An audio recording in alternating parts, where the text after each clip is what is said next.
The poem of the man God. The Passion. Chapter 599.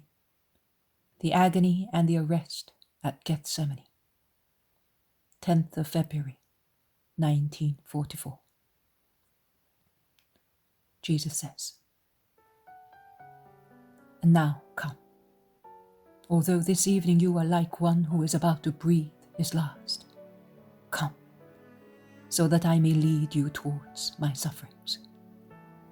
Long is the way that we shall have to cover together, because I was not spared any sorrow, neither the pain of the flesh, nor the grief of the mind, of the heart, of the spirit. I tasted all of them. I fed on all of them. I quenched my thirst with all of them, to the extent that I died of them. If you laid your lips on mine, you would taste the bitterness that they still retain of so much sorrow. If you could see my human nature in its appearance, which is now refulgent, you would see that that refulgence emanates from the countless wounds that like a garment of living purple covered my limbs, lacerated, exsanguinated, beaten, pierced for your sake. My human nature is now refulgent, but one day it was like that of a leper, so fiercely it had been struck and humiliated. The man God, who had in himself the perfection of physical handsomeness, being the Son of God and of the Immaculate Woman, to those who cast loving, curious, or scornful or evil glances at him, seemed a worm, as David says, the scorn of mankind, the jest of people. My love for my Father and for my Father's children led me to abandon my body to those who struck me, to offer my face to those who slapped me and spat at me, to those who thought they were doing a meritorious deed by tearing my hair and my beard, piercing my head with thorns, making the earth and its fruits accomplices of the tortures inflicted on their Saviour, dislocating my limbs, laying bare my bones, tearing off my garments, thus offending my purity in the most cruel manner, nailing me to a piece of wood and lifting me up like a slaughtered lamb onto the hooks of a butcher, and barking around me while I was in agony, like a pack of ravenous wolves, made even wilder by the smell of blood. I was accused, condemned, killed, betrayed, disowned, sold. I was abandoned even by God, because I was burdened with the crimes I had taken upon myself. They made me poorer than a beggar spoiled by highwaymen, because they did not even leave me my tunic to cover my livid nakedness of a martyr. Even after my death, I was not spared the insult of a wound and the slander of enemies. I was overwhelmed by all the dirt of your sins. I was hurled down as far as the bottom of the darkness of sorrow, deprived of the light of heaven that might reply to my dying eyes, and of the divine voice that might answer my last invocation. Isaiah explains the reason for so much grief. He has really taken our evils upon himself, and ours are the sorrows he has carried. Our sorrows. Yes, I carried them on your behalf, to relieve yours, to mitigate them, to cancel them, had you been faithful to me. But you did not want to be so. And what did I gain by it? You looked at me as if I were a leper, one struck by God. Yes, the leprosy of your infinite sins was upon me. It was on me like a garment of penance, like a cilice. But how did you not see God shine forth in his infinite love from that garment worn on his holiness on your behalf?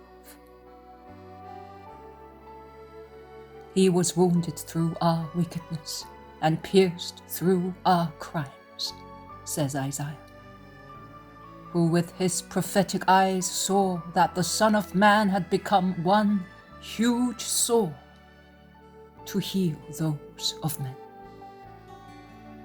if they had only bruised my body. But what you most wounded was my feelings and spirit.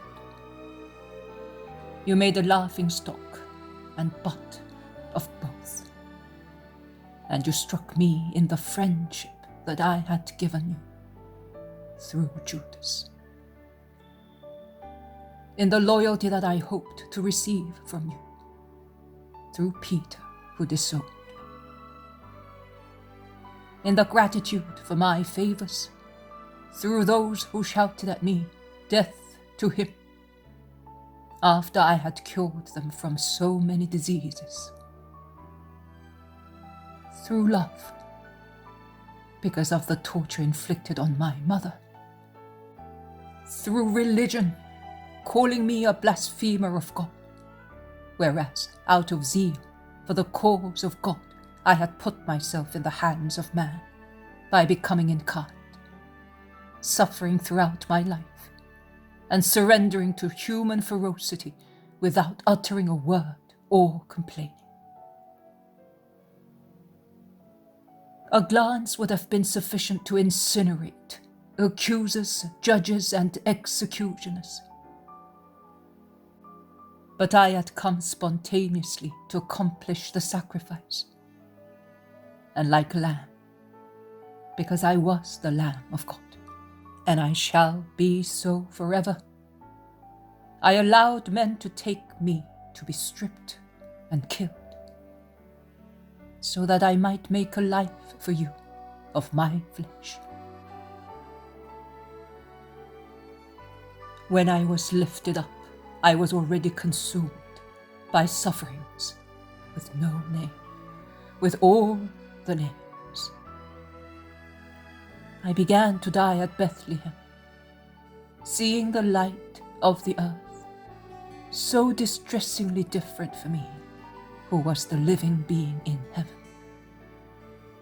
I continued to die in poverty, in exile, in flight, in work, in incomprehension, in fatigue, in betrayal, in torn affections, in torture, in falsehood, in blasphemy. I had come to reunite man to God, and that is what man gave me. Mary, look at your Saviour. He is not dressed in white, and his hair is not fair. His eyes are not the sapphire hue that you know. His garment is stained with blood.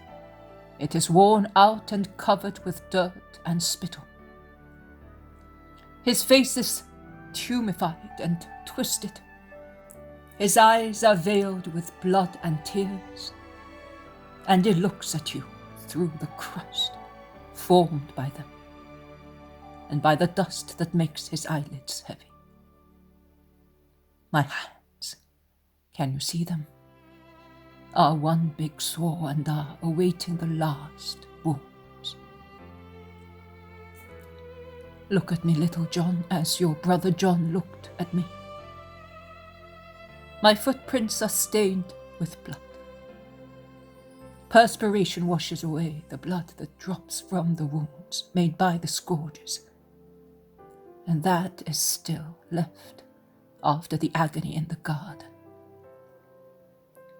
Words come out of my parched, bruised lips in the painful panting of my heart that is already dying through all kinds of torture. From now on, you will often see me like this. I am the King of Sorrows, and I will come in my regal dress to speak to you of my sorrow. Although you are in agony, follow me. As I am the merciful one, I shall be able to put also the scented honey of more serene contemplations before your lips, poisoned by my sorrow. But you must still prefer these ones, smeared with blood, because it is through them that you have the life, and you will be able to take the life to other people. Kiss my bleeding hand, and be vigilant when meditating on me, the Redeemer. I see Jesus as he describes himself. This evening I have really been in agony as from 1900 hours. It is 1:15 a.m. of the 11th by now.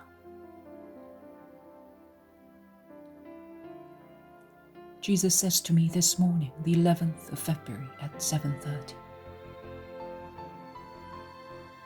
Yesterday evening I wanted to speak to you only of myself, a prey to suffering, because I have begun the description and visions of my sorrows. Yesterday evening it was the introduction, and you were so exhausted, my friend. But before the agony comes back again, I must reproach you gently. Yesterday morning you were selfish. You said to your spiritual father, "Let us hope that I shall be able to hold out, because my fatigue is greater." No, his is greater. Because it is hard and is not compensated by the bliss of seeing visions and of having Jesus present as you have him, also in his holy human nature. Never be selfish, not even in the least things. A woman disciple, a little John, must be very humble and charitable, like her Jesus. And now, come and stay with me. The flowers have appeared. The pruning time has come. The voice of the little turtle dove has been heard in the country. And they are the flowers that have come up in the pools of blood of your Christ. And he who will be cut off like a pruned branch is the Redeemer. And the voice of the turtle dove, calling the bride to a sorrowful holy wedding banquet, is mine, for I love you. Rise and come, as today's Mass says. Come to contemplate and suffer. It is the gift that I grant my beloved one.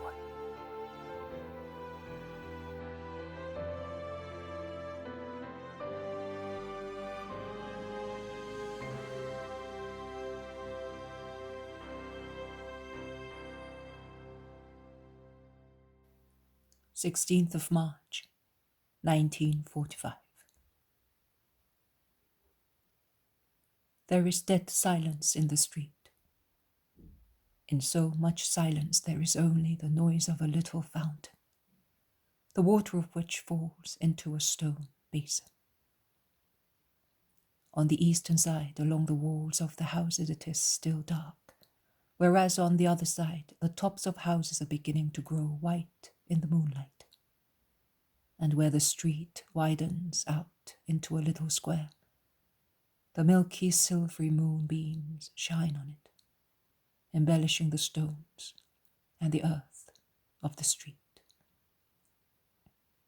But under the many archivolts linking one house to another, like drawbridges or buttresses supporting the old houses with very few openings on the streets, and which are now all locked and dark, as if they had been abandoned, there is complete darkness, and the reddish light of the torch held by Simon becomes particularly bright and even more useful. In the red mobile light, faces stand out in neat relief, and each shows a different mood. The most solemn and calm is Jesus's, although tiredness makes it look older, furrowing it with wrinkles that usually are not there, and already show the future image of his face recomposed in death. John, who is beside him, looks around at everything he can see with a surprised, sorrowful countenance. He looks like a child who has been terrorized by a story he has heard or by a frightening promise and implores help from someone who is more experienced than he is. But who can help him? Simon, who is on Jesus' other side, looks reserved, gloomy, like a man who is turning over dreadful thoughts in his mind. And he's the only one who, after Jesus, looks dignified.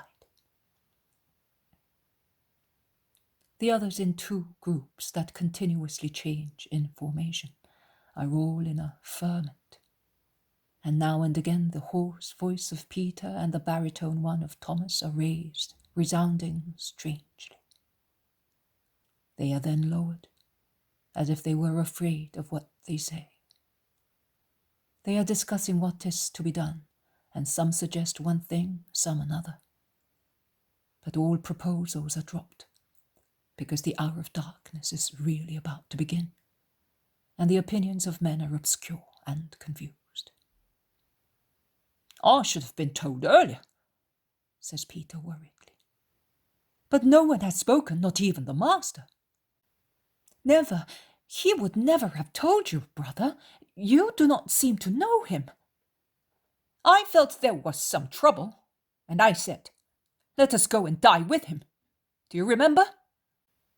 "But by our most holy God, if I had known that it was Judas of Simon," shouts Thomas in a thunderous, threatening voice. "And what did you want to do?" asks Bartholomew. "Me? I would do it even now if you helped me." "What? Would you go and kill him? Where?" "No, I would take the master away. It is easier." "He would not come." "I would not ask him whether he wants to come. I would abduct him as one abducts a woman." "It would not be a wicked idea," says Peter. And he goes back impulsively. He joins the group of Alphaeus' two sons, who, with Matthew and James, are whispering to one another like conspirators. "Listen, Thomas says that we should take Jesus away altogether. We could, from Gethsemane, through Bethphage to Bethany, and from there to some other place. Shall we do that? Once he is in a safe place, we will come back and wipe out Judas." "It is useless. The whole of Israel is a trap," says James of Alphaeus. And now it is about to go off. It was understandable. Too much hatred. "Matthew, you make me angry. You had more courage when you were a sinner. Philip, tell us what you think." Philip, who is coming all alone and seeming to be talking to himself, looks up and stops. Peter joins him, and they whisper to each other. They then arrive at the previous group, and Philip says, I would say that the temple is the best place. Are you mad? Shouts the cousins, Matthew and James. But it is in there that they want him dead. Hush! How much clamour! I know what I am doing. They will look for him everywhere, but not there. You and John have good friends among Annas' servants. A handsome present, and it is all settled. Believe me, the best place to hide one who is wanted is the jailer's house.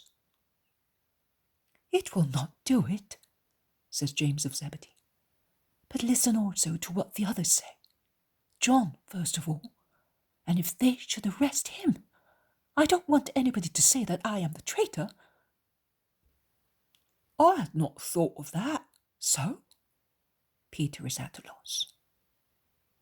Well, I would say that it is compassionate to do one thing.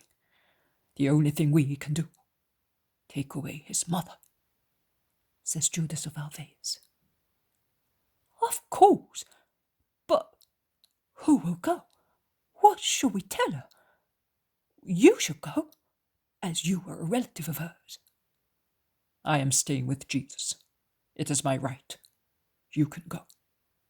I have armed myself with a sword to die like Eleazar of Zorah. I will pass through legions to defend my Jesus, and I will strike without restraint. If I get killed by a more numerous force, does not matter. I will have defended him, proclaims Peter. But are you really sure that it is the Iscariot? Philip asks Thaddeus. I am certain. None of us has the heart of a snake. He only. Matthew, go to Mary and tell her. I deceive her. See her beside me while she is unaware. And then? Oh, no. I am ready to die, but not to betray that dove. Their voices mingle in a whisper. Do you hear, Master? We love you, says Simon. I know. I am not in need of those words to know. And if they give peace to the Christ's heart, they wound his soul. Why, my Lord, they are words of love, of an entirely human love. Truly, in these 3 years, I have done nothing, because you are even more human than at the first hour. This evening all the filthiest ferments are rising in you. But it is not your fault. Save yourself, Jesus, says John, moaning.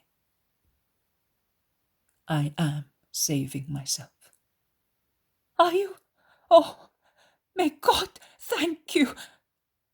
John looks like a flower that had withered through excessive heat and becomes fresh again, standing straight on its stem.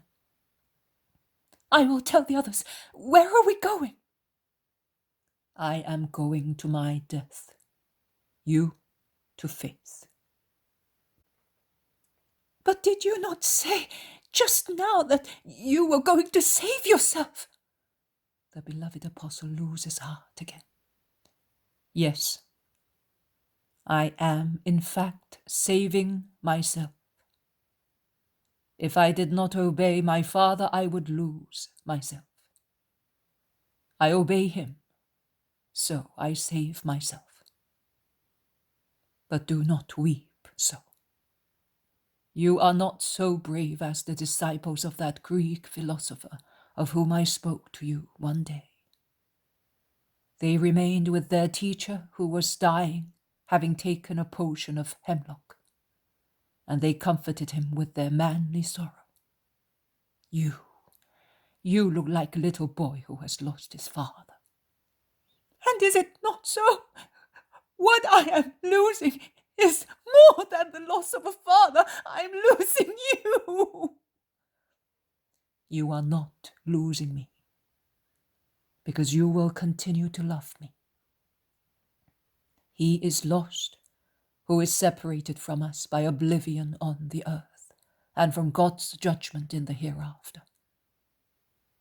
But we shall never be separated, neither by this one or by that one. But John will not listen to reason. Simon comes closer to Jesus and in a low voice confides to him, Master, Simon Peter and I were hoping to do a good thing. But since you know everything, tell me, within how many hours do you think you will be arrested? As soon as the moon is at the summit of her arc. Simon makes a gesture of grief and impatience, not to say of anger. Then it was all useless. Master, I will now tell you, you almost reproached Simon Peter and me for leaving you so alone these last days. But we were away on your behalf, for your sake. Peter, frightened by your words, came to me on Monday night while I was sleeping, and he said to me, You and I can trust you, must do something for Jesus. Judas also said that he wants to attend to it. Oh, why did we not understand then? Why did you not say anything to us? But tell me, did you not tell anybody really? Perhaps you became aware of it only a few hours ago. I have always known about it, even before he became a disciple. And I tried in every way to send him away from me, so that his crime might not be perfect, both from the divine and human points of view. Those who want my death are the executioners of God. This disciple and friend of mine is also the traitor, the executioner of man. My first executioner, because he has already killed me through the effort of having him beside me at the table and having to protect him by myself against you. And does no one know? John does. I told him at the end of the supper. But what have you done? And what about Lazarus? Does Lazarus really not know anything? We went to him today because he came early this morning. He offered his sacrifice and went back without even stopping at his mansion or going to the praetorium, because he always goes there, following a habit of his father. And as you are aware, Pilate is in town these days. Yes, they are all here. There is Rome, the New Zion, with Pilate. There is Israel, with Caiaphas and Herod. There is the whole of Israel, because Passover has gathered the children of this people at the foot of the altar of God. Have you seen Gamaliel? Yes, I have. Why are you asking me? I have to see him again tomorrow. Gamaliel is at Bethphage this evening, I know. When we arrive at Gethsemane, you will go to Gamaliel and say to him, You will shortly have the sign that you have been awaiting for 21 years. Nothing else. Then you will come back to your companions." "But how do you know? Oh, my master, my poor master, who has not even the comfort of not being aware of deeds of other people." "You are right. The comfort of not knowing. Poor master. Because evil deeds are more numerous than good ones. But I see also the good ones, and I rejoice at them." "Then you know that?" "Simon, it is the hour of my passion. To make it more complete, the Father is withdrawing his light from me as it gets nearer. Before long I shall have but darkness and the contemplation of what is darkness.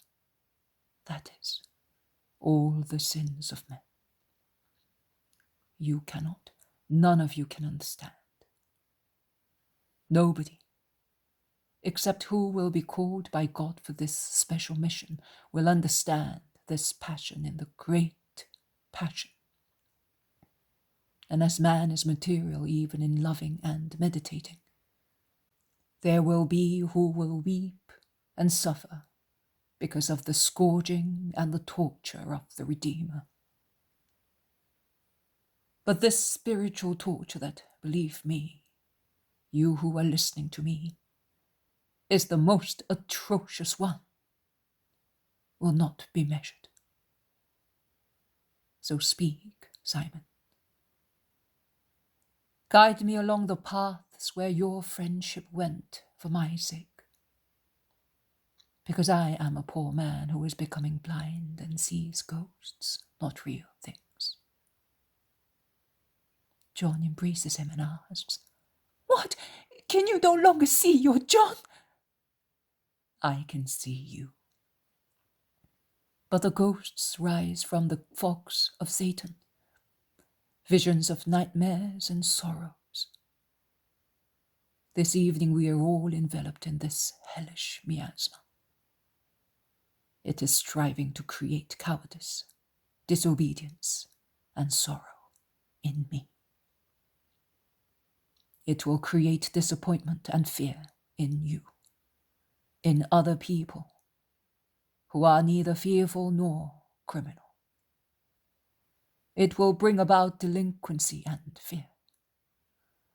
In others who already belong to Satan, it will give rise to supernatural perversion. I am saying so because their perfection in evil will be such as to exceed human possibilities and achieve the perfection which is always in the supernatural. Speak up, Simon."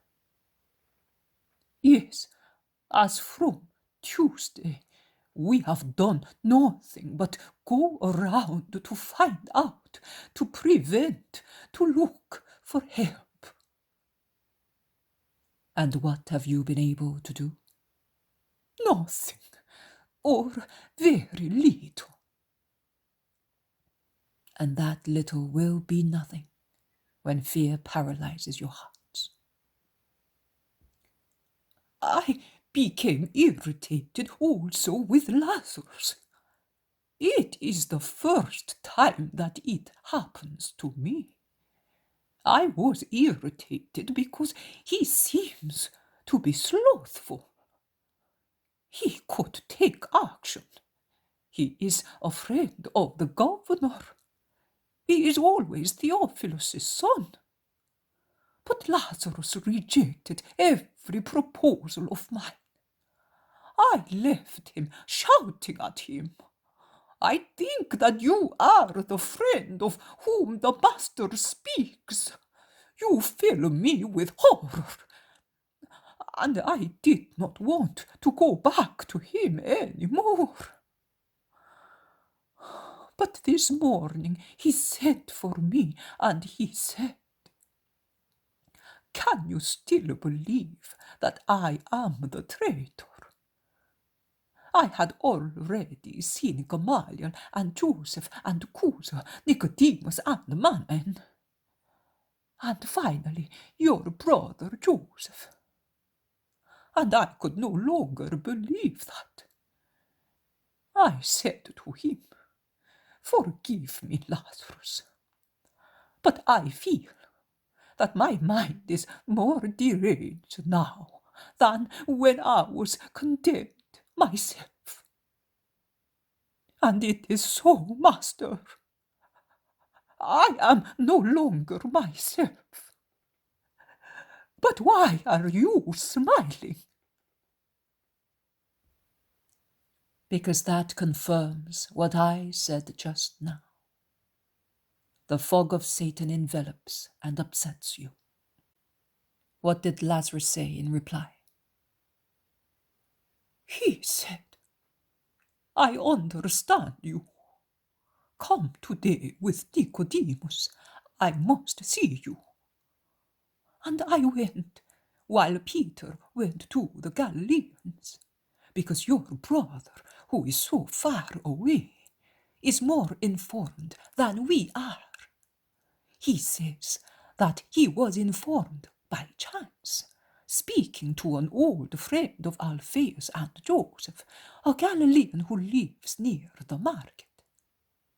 Oh, yes, a great friend of the family. He is there with Simon and the women. There is also the family from Cana. I have seen Simon. Well, Joseph was told by this friend of his, who is also a friend of one of the temple, who has become his relative on women's side, that they have decided to arrest you. And he said to Peter, "I have always opposed him, but I did it out of love and while he was still strong. But now that he has become like a child and is a prey to his enemies, I, a relative who has always loved him, am with him. It is my duty by blood and by love." Jesus smiles, showing for a moment the serene face of joyful hours. And Joseph said to Peter, "The Pharisees of Galilee are wicked like all the Pharisees. But Galilee is not all Pharisees. And many Galileans are here who love him. Let us go and tell them to gather together and defend him. We have nothing but knives, but also clubs are weapons when they are handled properly. And if the Roman troops do not come, we will soon get the better of those cowardly cats of the temple guards." And Peter went with him. In the meantime, I went to Lazarus with Nicodemus. We had decided to convince Lazarus to come with us and to open his house to be with you. He said to us, "I must obey Jesus and remain here, to suffer twice as much." Is it true? It is true. I gave him that order. But he gave me the swords. They belong to him. One for me, the other for Peter. Cusa also wanted to give me some swords. But what is the use of 2 bits of steel against the whole world? Cusa cannot believe that what you say is true. He swears that he knows nothing, and that at the court they think of nothing but enjoying the feast, a revelry as usual. So much so that he told Johanna to retire to one of their houses in Judea. But Johanna wants to remain here, closed in her mansion, as if she were not there. But she will not go away. Plautina, Anne, Nike, and the 2 Roman ladies of Claudia's household are staying with her. They weep, pray, and make innocents pray. But it is no time for prayers. It is time for blood. I feel the zealot becoming alive in me, and I am eager to kill in revenge. Simon, if I had wanted you to die as a damned soul, I would not have freed you from your desolation. Jesus is very severe. Oh, forgive me, Master, forgive me. I am like an inebriated, raving man. And what does Manaen say? Manaen says that it cannot be true, and if it were, that he would follow you to the scaffold. How you all rely on yourselves, how much pride there is in man. And what about Nicodemus and Joseph? What do they know? Nothing more than I do. Some time ago in a meeting, Joseph was angry with the Sanhedrin because he called them killers and they wanted to kill an innocent. And he said, everything is illegal in here. He is right when he says that there is abomination in the house of the Lord.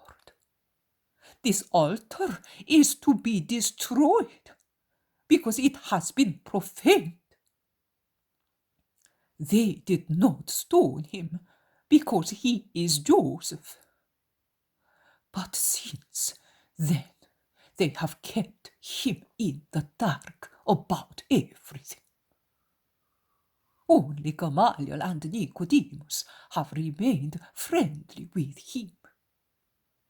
But the former does not speak, and the latter, neither he nor Joseph have been summoned any more to the Sanhedrin for the really important decisions. It meets illegally here and there at different hours, for fear of them and of Rome. Ah, I was forgetting the shepherds. They are with the Galileans as well, but we are few. If Lazarus had only listened to us and had come to the praetor, but he would not listen to us. That is what we have done. Much and nothing. And I feel so depressed that I should like to go around the country howling like a jackal, becoming brutal in an orgy, killing like a highwayman, if only to get rid of this idea that everything is useless. As Lazarus said, as Joseph and Cusa and Manaen and Gamaliel said. The zealot no longer sees himself. What did the rabbi say? He said, I do not exactly know what Caiaphas's purpose is, but I tell you that what you say is prophesied only for the Christ. And as I do not recognize the Christ in this prophet, I see no reason to be excited. a good man, a friend of God, will be killed. But of how many like him has Zion drunk the blood?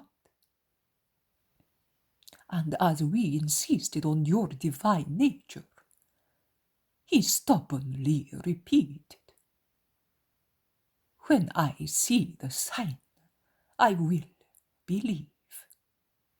And he promised to abstain from voting for your death, and, on the contrary, if possible, he will try to convince the others not to condemn you.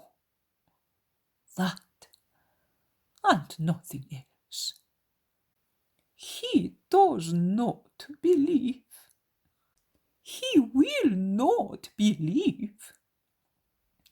If only nothing happened till tomorrow. But you say it is not so. Oh, what shall we do? You will go to Lazarus, and you will try to take as many as possible with you. Not only the apostles, but also the disciples that you will find wandering about the roads in the country. See if you can find the shepherds and order them to do so. The house in Bethany is more than ever the home in Bethany, the house of kind hospitality. Those who do not have the courage to face the hatred of a whole population ought to take shelter there and wait. We will not leave you. Do not part. Divided, you would be nothing. United, you will still be a power. Simon, promise me that. You are calm, loyal. You can speak to and influence even Peter. And you have a great obligation towards me. I am reminding you of it for the first time to make you obedient. Look, we are at the Kidron. From there, you, a leper, climbed up towards me, and you departed cleansed. Give me that, for what I give you. Give the man what I gave man. I am the leper now. No, do not say that, say the two disciples, moaning. It is so. Peter and my brothers will be the most depressed. My honest Peter will feel like a criminal and will have no peace. And my brothers, they will not have the courage to look at their mother and at mine. I recommend them to you. And what about me, Lord? To whom shall I belong? Are you not thinking of me? Oh, my child, you are entrusted to your love.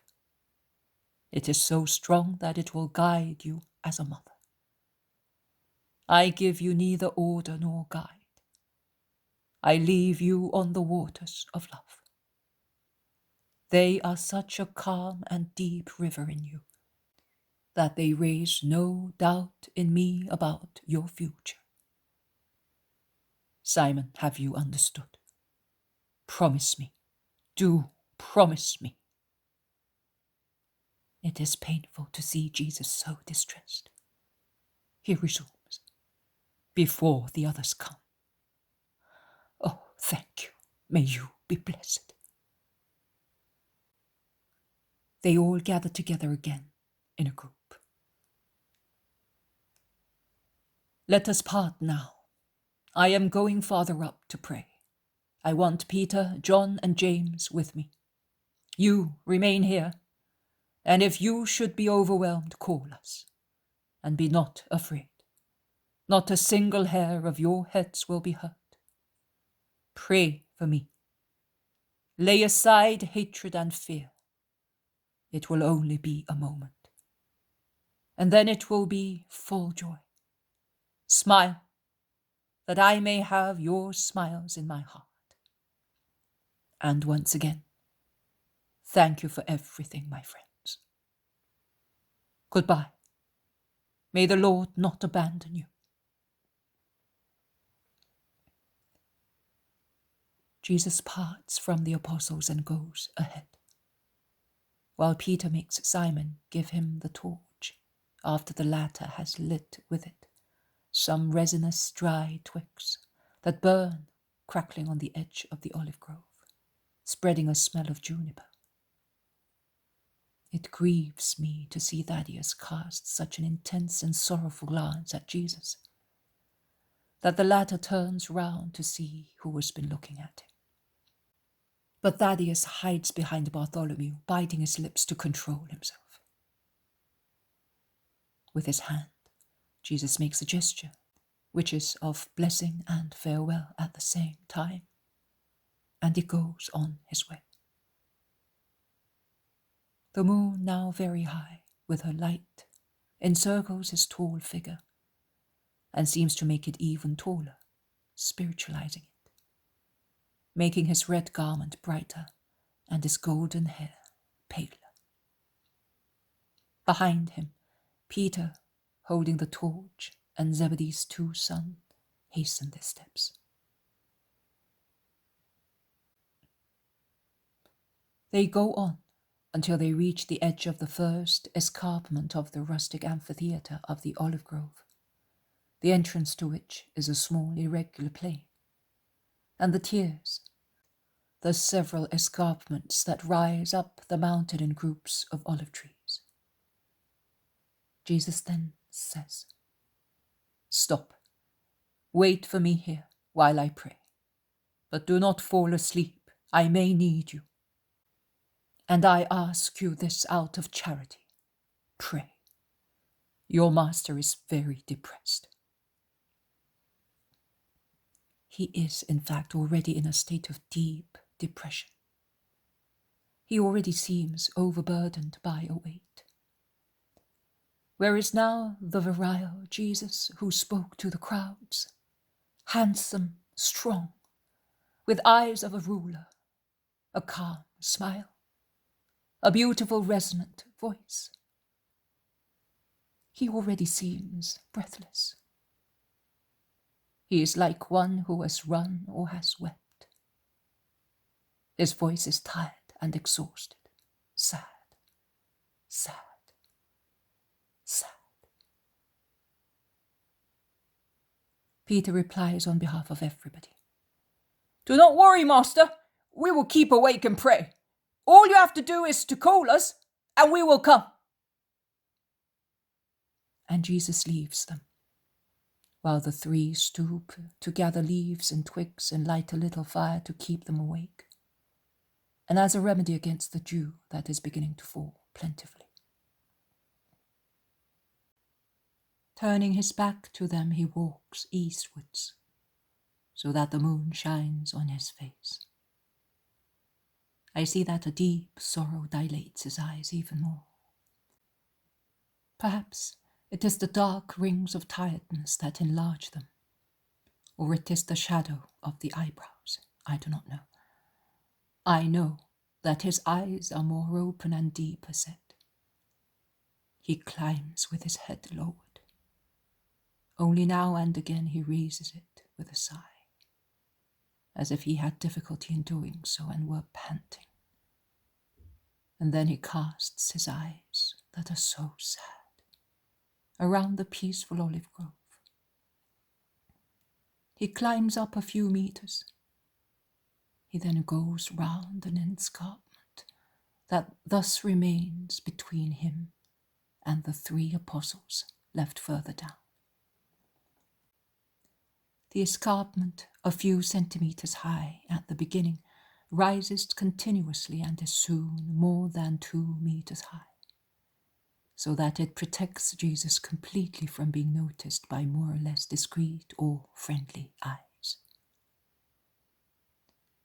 Jesus goes on as far as a huge rock that at a certain point blocks the path and has probably been put there to support the slope, that on one side descends more steeply and bare, as far as a desolate heap of ruins preceding the walls, beyond which is Jerusalem, and on the other rises with more escarpments and olive trees. An olive tree, all knots and twisted, dangles right above the huge rock. It looks like a bizarre question mark, placed there by nature to ask some questions.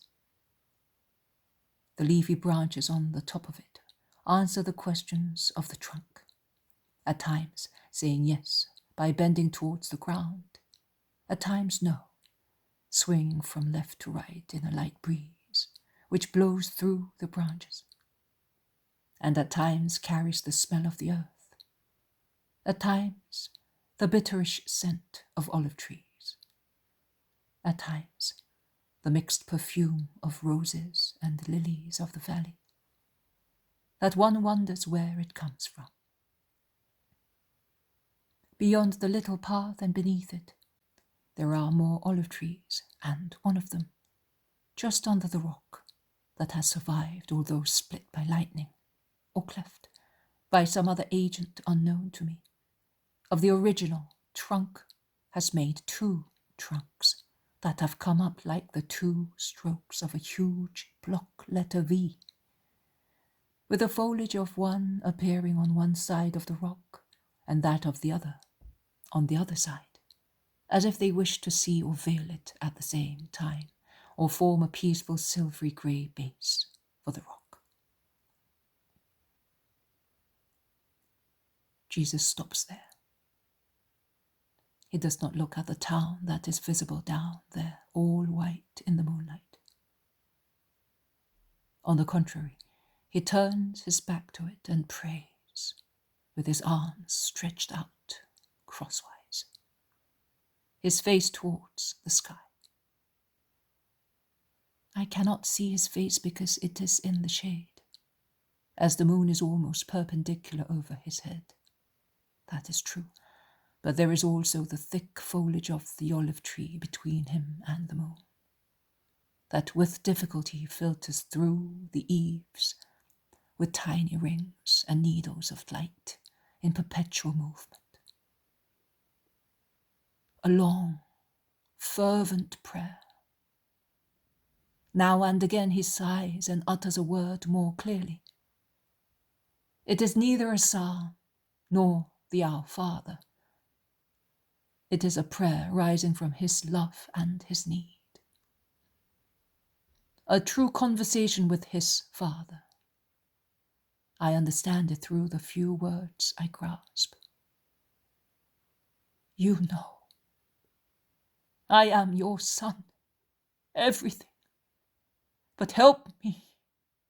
The hour has come. I no longer belong to the earth. Stop all need of help for your word. Make the man satisfy you as the Redeemer, as the word was obedient to you. As you wish.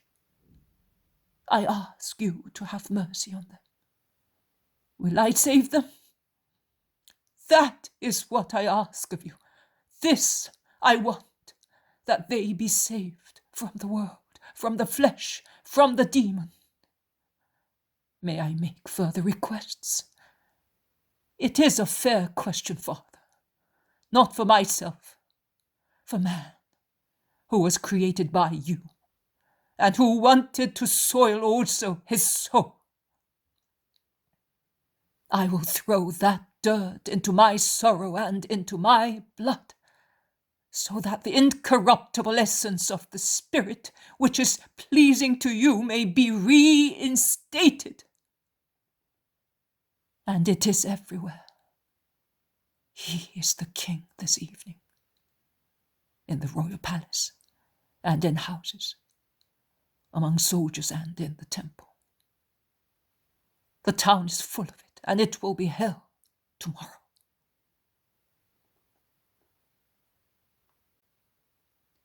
Jesus turns round. He leans with his back against the rock and folds his arms. He looks at Jerusalem. Jesus' face becomes sadder and sadder. He whispers, "She looks like snow, and she's all sin. And how many I cured in her, how much I spoke. Where are those who seemed loyal to me?"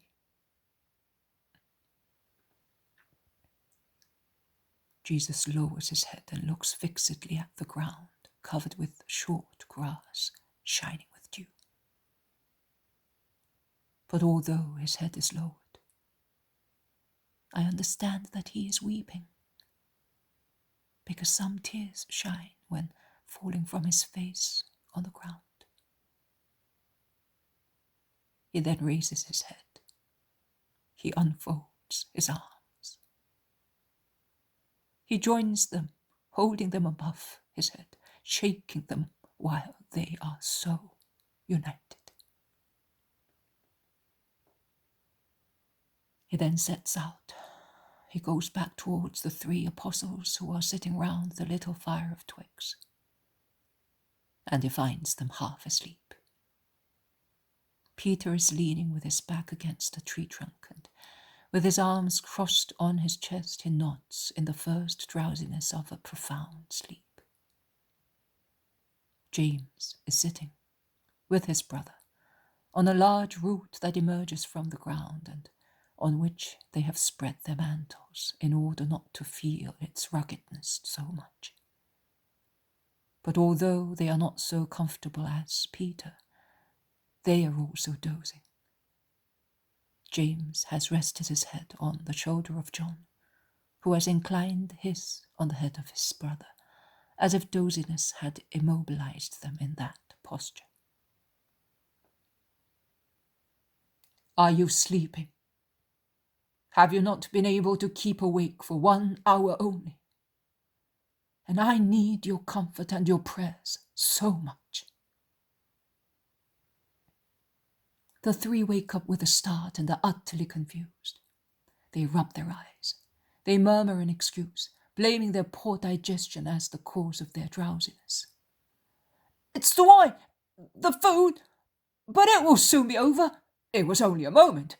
We did not feel like speaking, and that made us fall asleep. But we will now pray in loud voices, and it will not happen again." Yes, pray, and be on the alert, for your own sake as well. "Yes, Master, we will obey you." Jesus goes away again. The moon,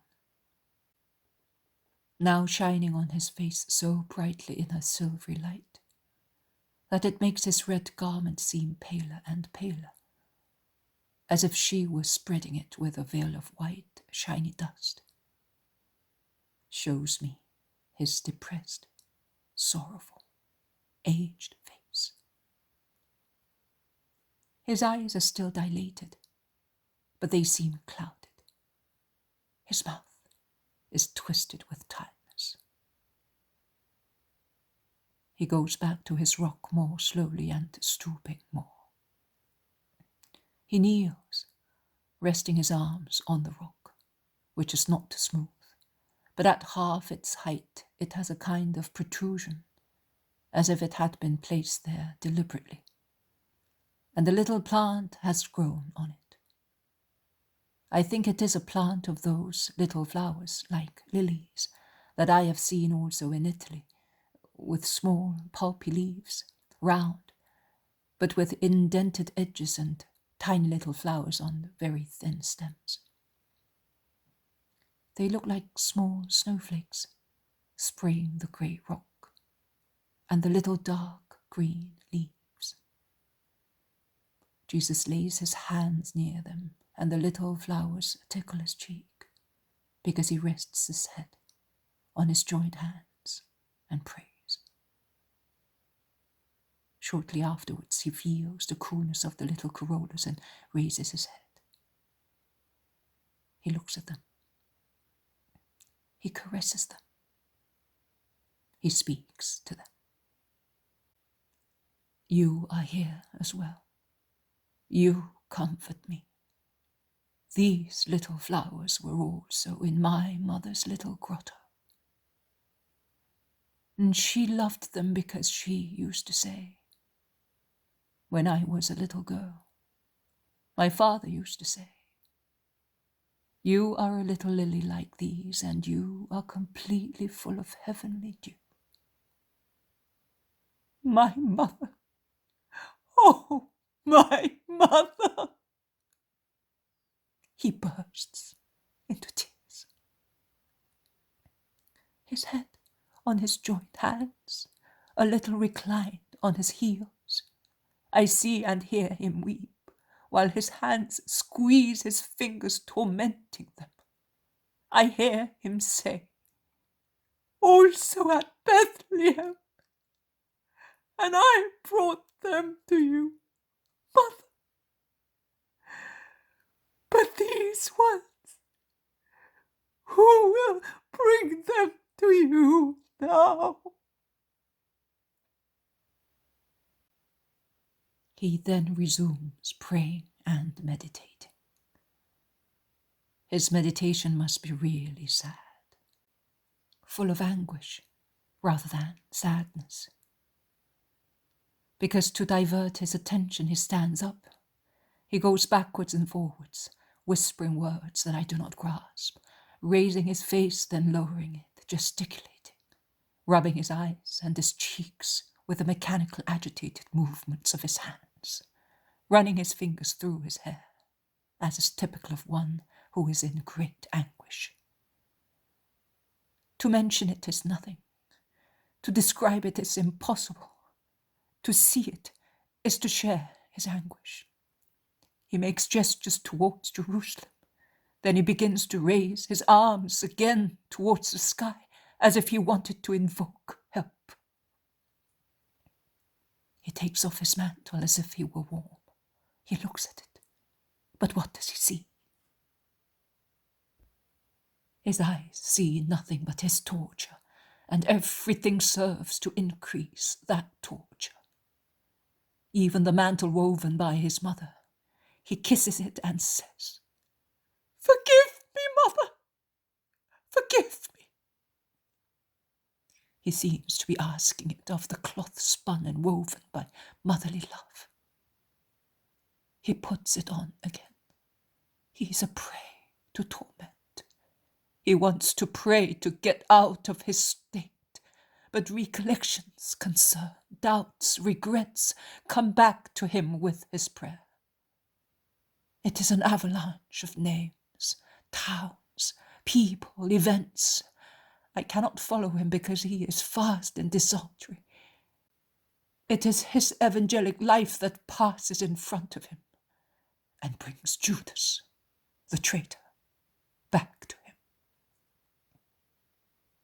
His anguish is such that in order to overcome it, he shouts the names of Peter and John, and he says, they will come now. They are really loyal. But they do not come. He calls them again. He seems to be terrorized, as if he saw I wonder what. He runs fast towards the place where Peter and the two brothers are, and he finds them comfortably fast asleep round a few embers, which are now dying out, and show only some red zigzags among the grey ashes. Peter, I have called you 3 times. What are you doing? Are you still sleeping? Do you not realize how much I am suffering? Pray that the flesh may not win, that it may not overwhelm you, none of you.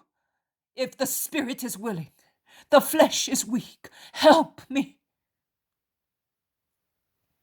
The 3 wake up more slowly, but at last they are successful, and with dull eyes they apologize. They get up, sitting up at first and then standing. Just fancy, murmurs Peter. had never happened to us. It must have been that wine. It was strong. And also this cold air. We covered ourselves not to feel it. In fact, they had covered also their heads with their mantles. We did not see the fire anymore. We were no longer cold, so we fell asleep. Did you say that you called us? And yet, I did not seem to be so fast asleep. Come on, John. Let's get some twigs. Let's get a move on. We shall soon be wide awake. Don't worry, master, because now we'll stand up. And he throws a handful of dry leaves on the embers, and he blows until the flame revives. And he tends the fire with the shrubs brought by John, while James brings a big branch of juniper, or of a similar plant, that he cut off a bush not far away, and he adds it to the rest. The fire blazes gaily, lighting up the poor face of Jesus. A face that is really so sad that one cannot look at it without weeping. All the brightness of that face is cancelled by a deadly tiredness. He says, I feel an anguish that is killing me. Oh, yes, my soul is sad even unto death, my friends. My friends. But even if he did not say so, his aspect would make one understand that he is really like a man about to breathe his last, and in the most distressing and desolate abandonment. Every word sounds like a sob. But the three are too heavy with sleep. They almost seem to be drunk, so much they stagger about with their eyes half closed. Jesus looks at them. He does not humiliate them by reproaching them. He shakes his head, sighs, and goes away to the place where he was previously. He prays once again, standing with his arms stretched out crosswise. Then on his knees as before, his face bent on the little flowers. He's pensive, silent. Then he begins to moan and sob loudly, almost prostrated. So much has he relaxed on his heels. He calls his father more and more anxiously. Oh, he says, this cup is too bitter. I cannot. It is above my power. I have been able to bear everything, but not this. Father, take it away from your son. Have mercy on me. What have I done to deserve it? He then collects himself and says, But Father, do not listen to my voice, if what I ask is against your will. Do not remember that I am your son, but only your servant. Let your will be done, not mine. He remains thus for some time. Then he utters a stifled cry and raises his face, looking very upset. Only for a moment. Then he drops on the ground, with his face really on the earth, and remains thus. A worn-out man, overburdened by all the sins of the world, struck by all the justice of the Father, oppressed by the darkness, the ashes, the bitterness, by that tremendous, terrible, most dreadful thing that is the abandonment of God, while Satan torments us. It is the asphyxia of the soul. It is to be buried alive in this prison that is the world, when we can no longer feel any tie between us and God. It is to be chained, gagged, stoned by our very prayers, which fall back on us, bristling with sharp points and spread with fire. It is to butt against a closed heaven, which neither the voice nor the appearance of our anguish can penetrate. It is to be the orphans of God. It is madness, agony, the doubt of having been deceived so far. It is the persuasion of being rejected by God, of being damned. It is hell. Oh, I know, and I really cannot bear the sight of the cruel suffering of my Christ, knowing that it is 1,000,000 times more dreadful than the pain that consumed me last year, and that still upsets me when I think of it.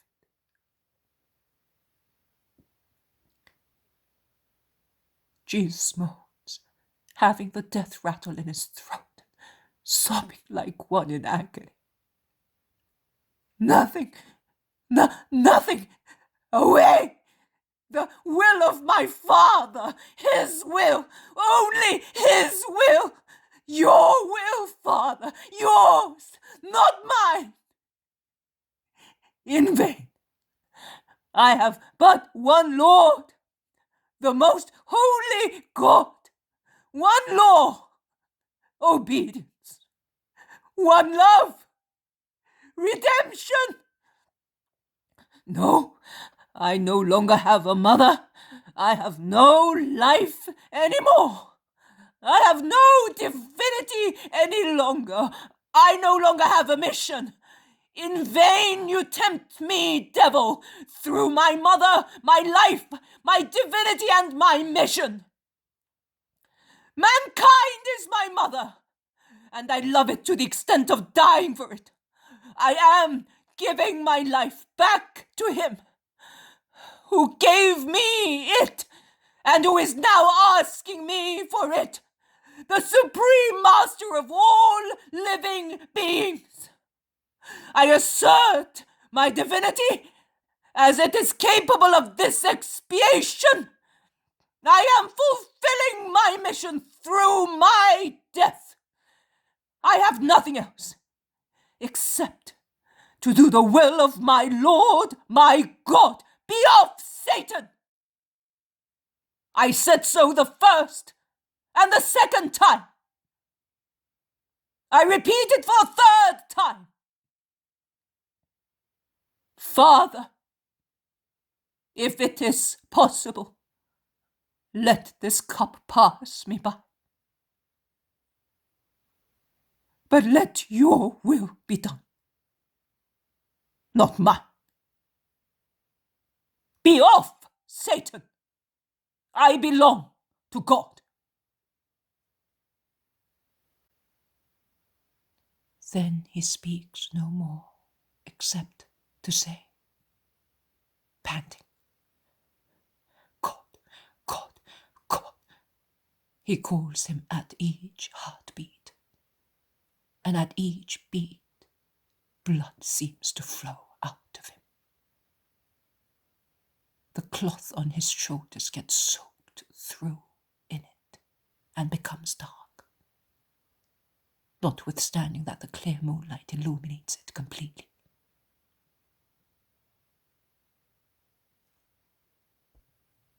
A brighter light appears above his head, hanging about a meter above him.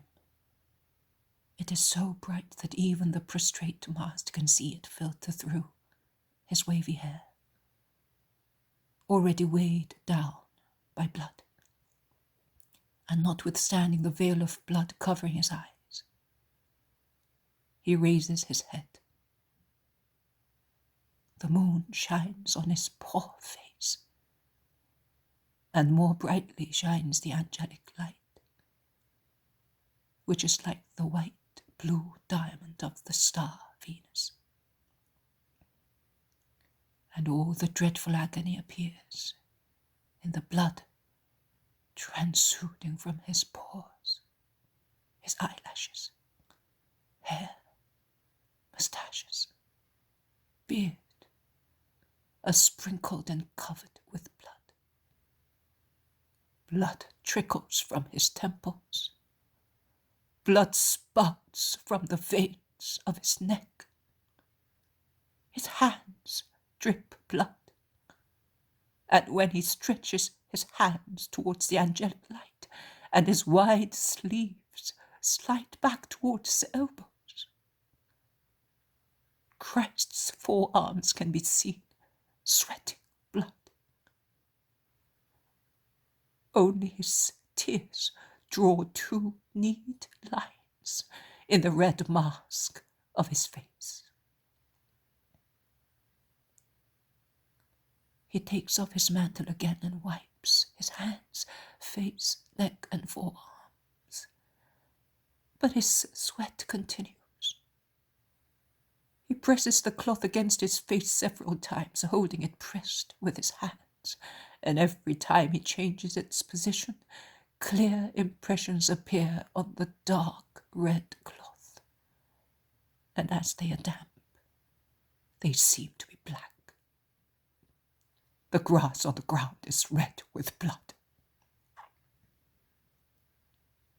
Jesus seems on the point of fainting. He unties the neck of his tunic as if he felt that he was suffocating. He takes his hand to his heart and then to his head, and he waves it in front of his face as if he wanted to fan himself, with his mouth half open. He drags himself towards the rock, but closer to the edge of the escarpment, and he leans with his back against it, his arms hanging along his body, as if he were already dead, his head bent on his chest. He moves no more. The angelic light slowly fades away. Later, it seems to vanish in the clear moonlight. Jesus reopens his eyes. He raises his head with difficulty. He looks around. He is alone. But he is less anguished. He stretches out one hand. He draws to himself the mantle that he had left on the grass and wipes his face, hands, neck, beard, and hair again. He takes a large leaf which had grown on the edge of the escarpment and is all wet with dew, and he continues to clean himself with it, wetting his face and hands and then drying himself again. And he does the same several times with other leaves, until he wipes out the traces of his dreadful sweat.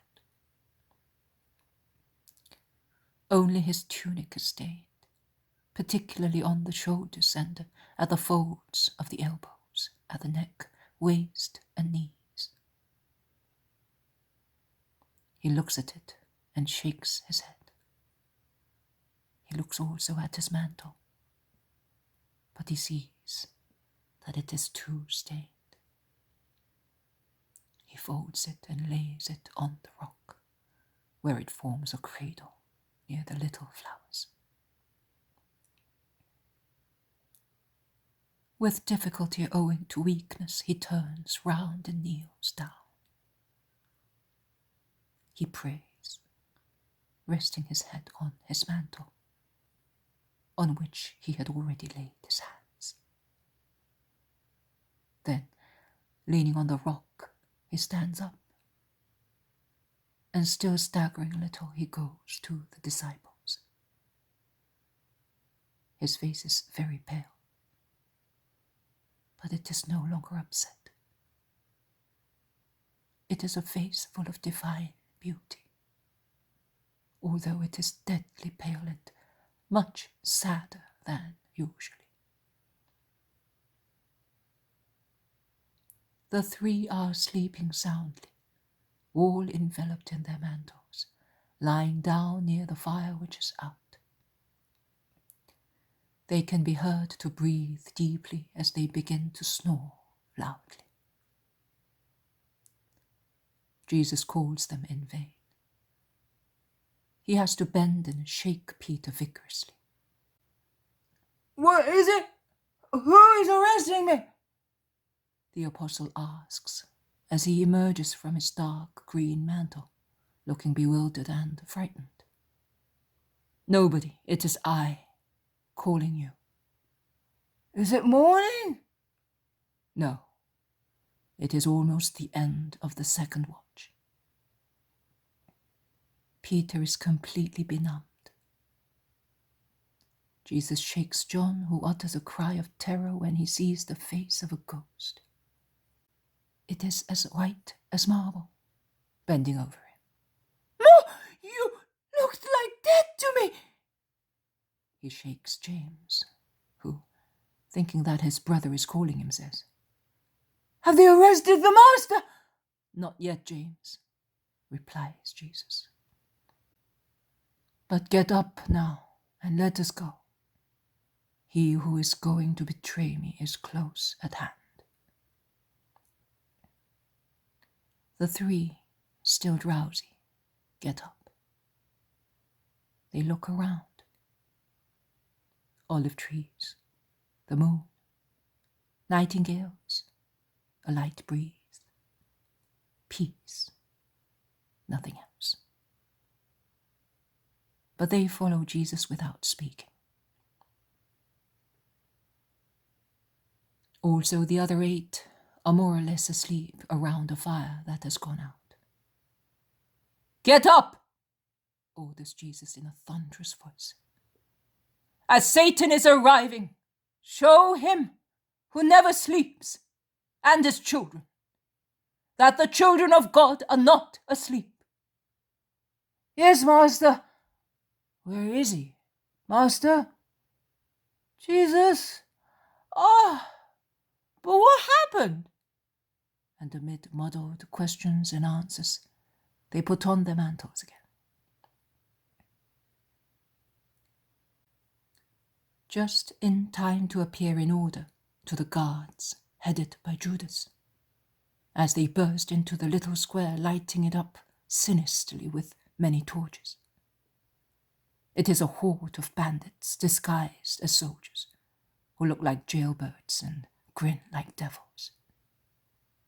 There is also an odd champion of the temple. All the apostles jump to one corner, Peter in front, the others behind him in a group. Jesus remains where he was. Judas approaches Jesus, enduring the glance of his eyes, which have become the flashing eyes of his best days. And he does not lower his face either. On the contrary, he approaches the master with a smile of a hyena and kisses his right cheek. My friend, what have you come for? Are you betraying me with a kiss? Judas bends his head for a moment, then raises it, insensible to reproach as to every invitation to repent. Jesus, after the first words uttered with the majesty of a master,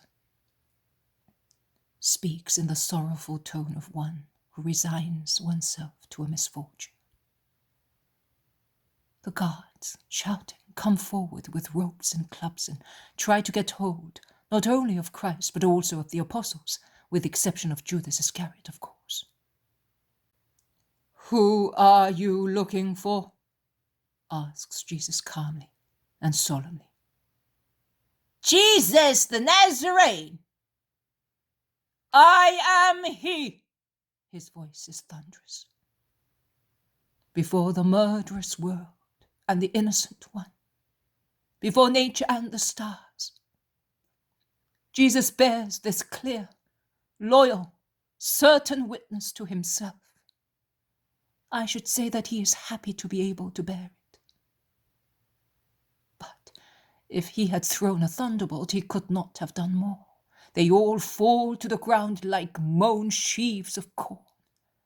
No one remains standing except Judas, Jesus, and the apostles, who take fresh heart again at the sight of the overthrown soldiers. So much so that they approach Jesus, threatening Judas so explicitly that the latter makes a leap just in time to avoid a masterly stroke of Simon's sword.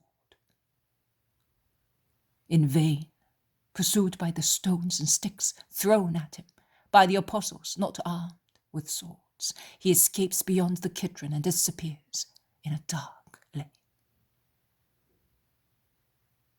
Stand up! Who are you looking for?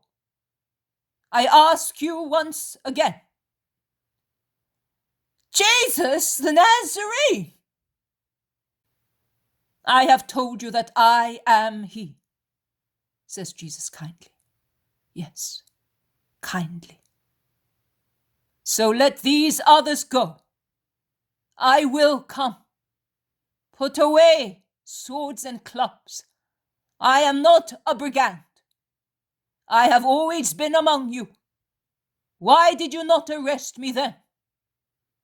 But this is Satan's hour and yours. But while he is speaking, Peter approaches the man who is holding out the ropes to tie Jesus and gives a clumsy blow with his sword. If he had struck him with the point, he would have slaughtered him like a ram, whereas all he does is to cut off part of his ear that remains hanging down, shedding much blood. The man shouts that he is dead. There is chaos because some want to come forward, while some are afraid, seeing swords and daggers shine. Put those weapons away! I order you to do that. If I wanted, I could have the angels of my Father to defend me. And you, be cured. In your soul first of all, if you can. And before stretching out his hands to be roped, he touches the ear and cures it. The apostles shout very unbecomingly. Yes, I am sorry having to say so, but it is the truth. Some say one thing, some another. Some shout, "You have betrayed us!" And some, "He's mad!" And some say, "And who can believe you?" And those who do not shout run away, and Jesus is left all alone, he and the guards. And his way begins.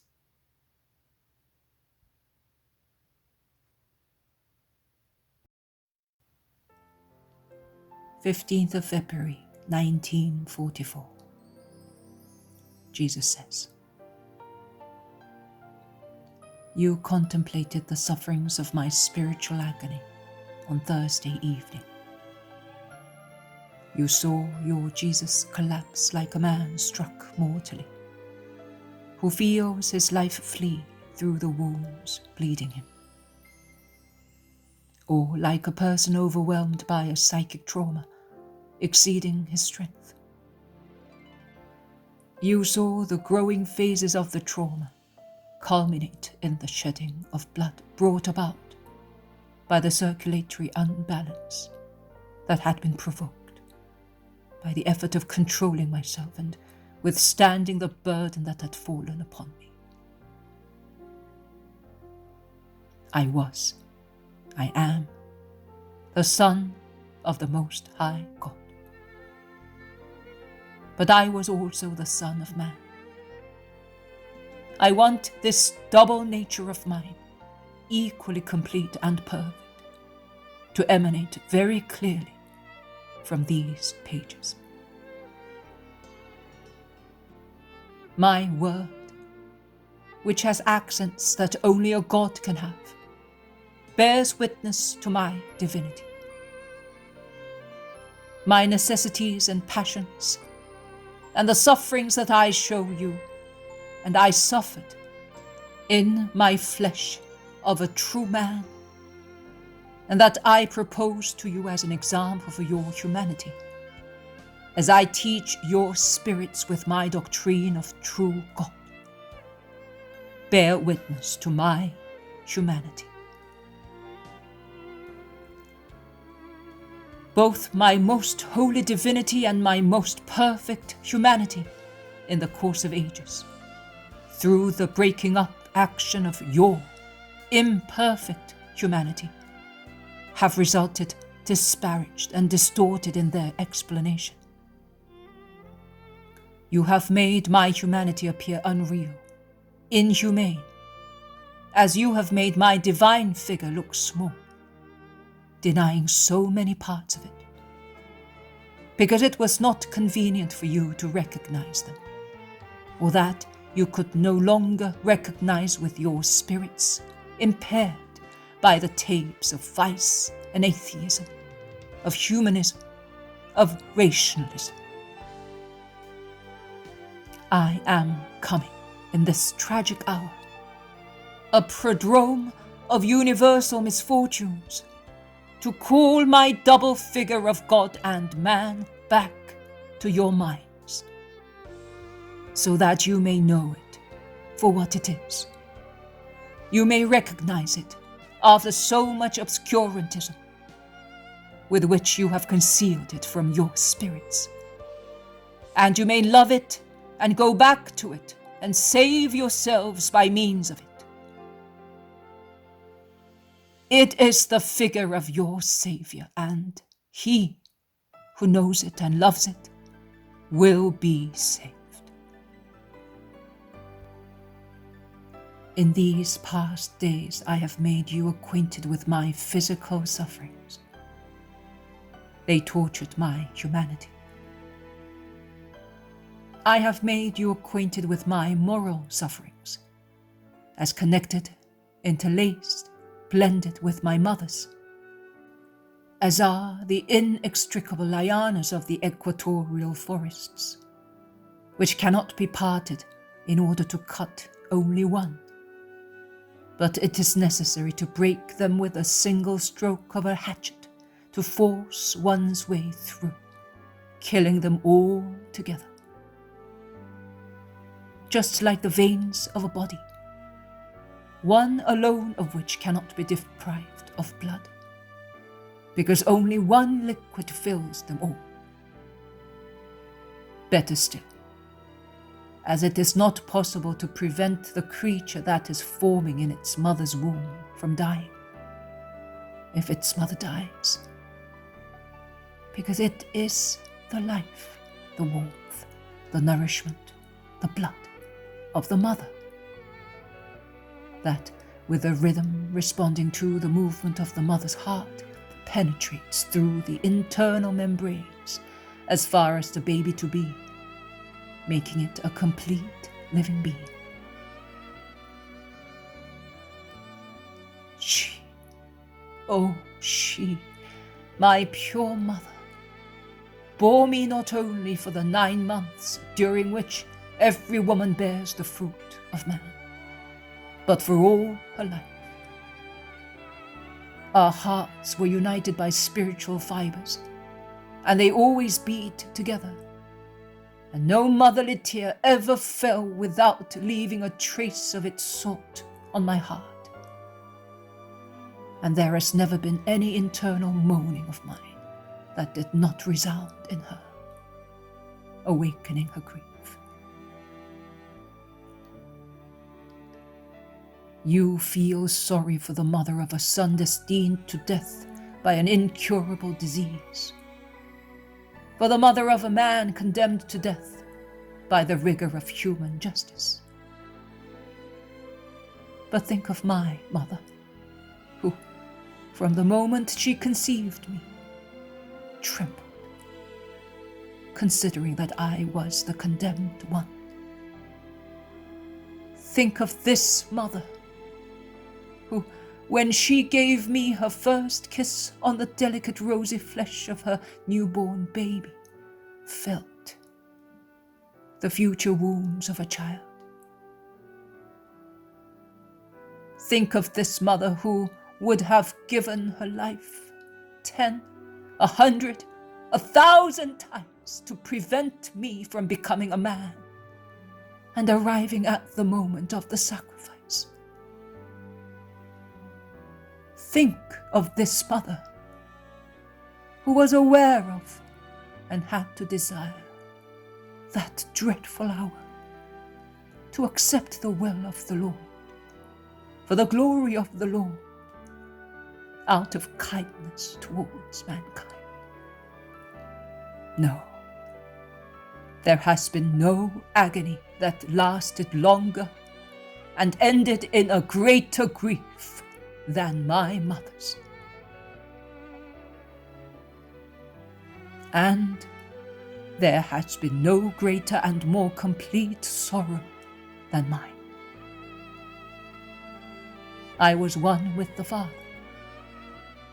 He had loved me from eternity as God alone can love. He had taken delight in me and had found his divine joy in me. And I had loved him as a God alone can love. And in my union with him, I had found my divine joy. The ineffable relationship that ab eterno ties the Father to the Son cannot be explained to you even by my word. Because while it is perfect, your intelligence is not, and you cannot understand and know what God is until you are with him in heaven. Well, like water that rises and presses against a dam, I felt the rigor of the Father grow hourly towards me.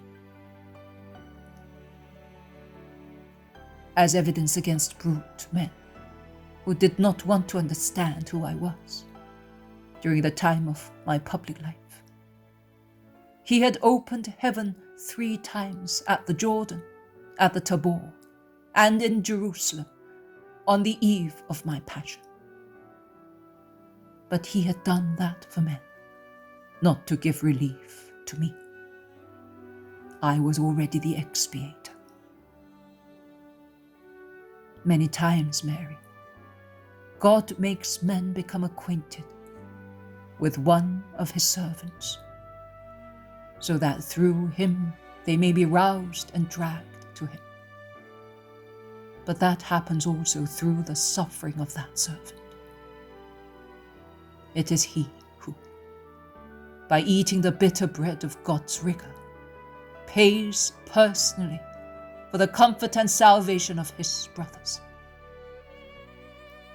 Is it not so? The victim of expiation know the rigor of God. Then comes the glory, but after justice has been appeased.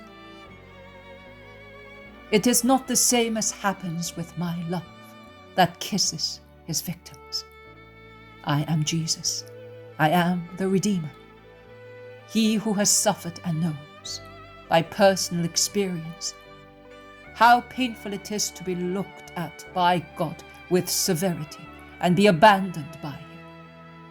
And I am never severe, and I never abandon anyone. I consume just the same, but through the fire of love. The more the hour of expiation approached, the more I felt the Father move away. The more I was separated from the Father, the less my humanity felt it was supported by the divinity of God. And because of that, I suffered in every possible way. The separation from God brings fear, attachment to life, languor, tiredness, boredom. The deeper it is, the stronger are its consequences. When it is total, it leads to despair. And the more he who by God's decree experiences it, without having deserved it, the more he suffers. because the living spirit feels the excision from God, as live flesh feels the excision of a limb. It is a sorrowful, prostrating stupor that one who has not experienced it cannot understand. I experienced it. I had to know everything in order to be able to plead with the Father for everything in your favor, even for your despair. Oh, I experienced what it means to say, I am alone. Everybody has betrayed and abandoned me. Even the Father, even God no longer assists me. And that is why I work mysterious wonders of grace in poor hearts overwhelmed by despair.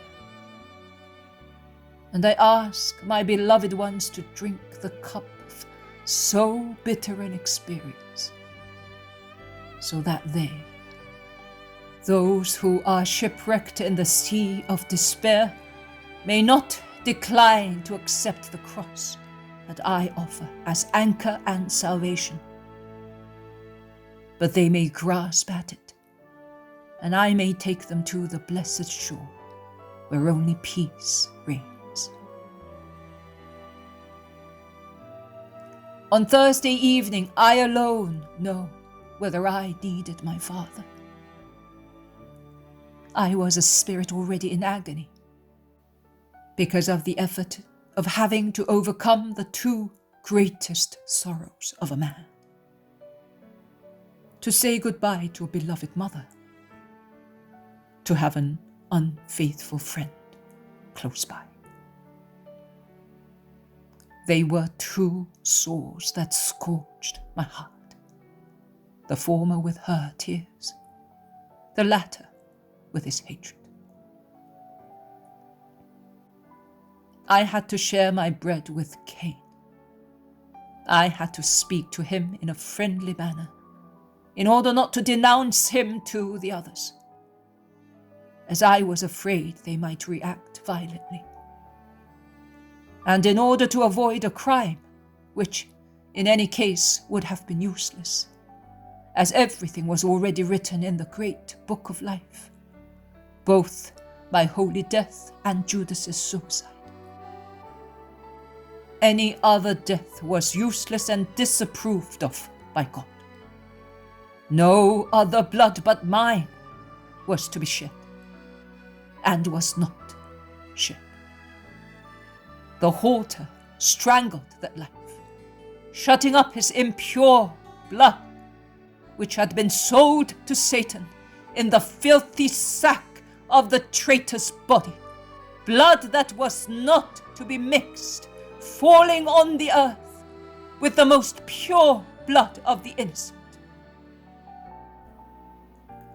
Those two sores would have been sufficient to make me suffer agony in my ego. But I was the expiator, the victim, the lamb. A lamb, before being sacrificed, experiences the red-hot brand. It suffers blows. It endures being shorn and sold to a butcher. And finally, it feels the cold of the knife that cuts its throat, bleeds it, and kills it. First, it must leave everything: the pasture where it was brought up, its mother at whose breast it was nourished and warmed, the companions with which it lived, everything. I, the Lamb of God, experienced everything. That is why Satan came when the Father was retiring in heaven. He had already come at the beginning of my mission to tempt me in order to divert me from it.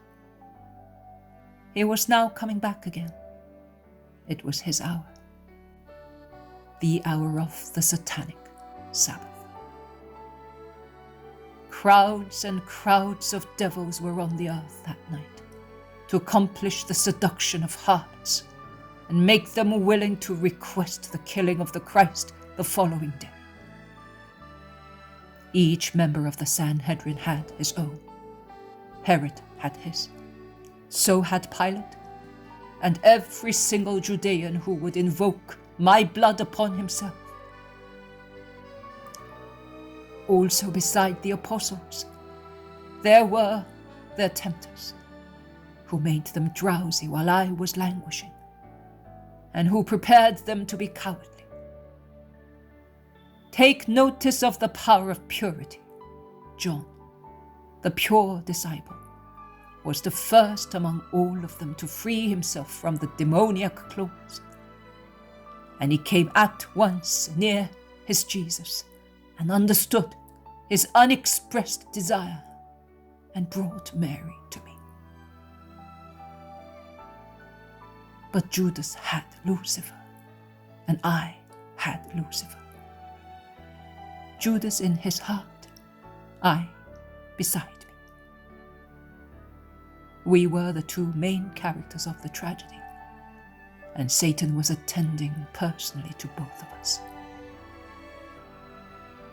After leading Judas to the point from which he could not withdraw, he turned towards me. With perfect artifice, he showed me the torments of the flesh with unsurpassable realism. Also in the desert, he had started from the flesh. I defeated him by prayer. The spirit dominated the fear of the flesh. He then showed me the uselessness of my death and the usefulness of living for my own sake, without worrying myself about ungrateful men, leading a rich, happy life full of love, living for my mother, ensuring that she did not suffer, living so that by means of a long apostolate, I could take back to God many men who, if I had died, would forget me, whereas, if I had been their master not for 3 years, but for many, many years, would end up by becoming one with my doctrine. His angels would help me to seduce men. Could I not see that the angels of God were not intervening to assist me? Later, God would forgive me, seeing the crowds of believers that I would lead back to him. Also in the desert, he had tried to convince me to tempt God through imprudence. I defeated him by prayer. The spirit dominated moral temptation. He showed me my abandonment by God. He, the Father, no longer loved me. I was laden with the sins of the world. I disgusted him. He was absent and was leaving me to myself. He was surrendering me to the mockery of a cruel crowd, and he would not even grant me his divine comfort. I was alone, all alone. In that hour, there was but Satan near the Christ. God and men were absent because they did not love me. They hated me or were uninterested. I prayed to cover the satanic words with my prayers. But my prayer no longer ascended to God. It fell back on me like stones of lapidation and crushed me under its rubble. My prayer, that had always been for me like a caress given to the Father, a voice that ascended and was answered by a fatherly caress and word, was now dead, heavy, uttered in vain to a closed heaven. I then tasted the bitterness of the bottom of the cup, the flavor of despair. It was what Satan wanted. To lead me to despair. To make me a slave of his. I overcame despair, and I overcame it only with my power, because I wanted to defeat it. Only with my strength of a man. I was nothing but the man, and I was nothing but a man, no longer helped by God. When God helps you, it is easy to lift even the world and hold it up like a child's toy. But when God does not help us anymore, even the weight of a flower is a burden to us.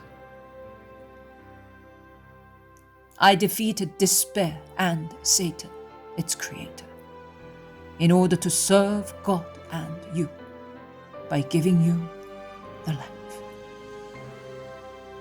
But I became acquainted with death, not with the physical death of crucifixion. That was not so dreadful, but with the total, conscious death of the fighter who falls after triumphing, with a broken heart and blood pouring out of him, in the trauma of an effort exceeding all endurance. And I sweated blood. I sweated blood to be faithful to God's will. That is why the angel of my sorrow showed me the hopes of all those who have been saved through my sacrifice as a medicine for my dying. Your names. Each name was a drop of medicine instilled into my veins to invigorate them and make them function. Each of them was for me life coming back, light coming back, strength coming back. During the cruel tortures, to avoid shouting my grief of man, and in order not to despair of God and say that he was too severe and unjust to his victim, I repeated your names to myself. I saw you. Since then I blessed you. Since then I have carried you in my heart. And when the time came for you to be on the earth, I leaned out of heaven to accompany your coming, rejoicing at the thought that a fresh flower of love was born in the world and would have lived for me. Oh, my blessed ones, the comfort of the dying Christ, my mother, the disciple, the pious women were present at my death, and you were there as well. My dying eyes saw, with the tormented face of my mother, also your loving ones, and they closed thus, happy to be closed, because they had saved you, who deserve the sacrifice of a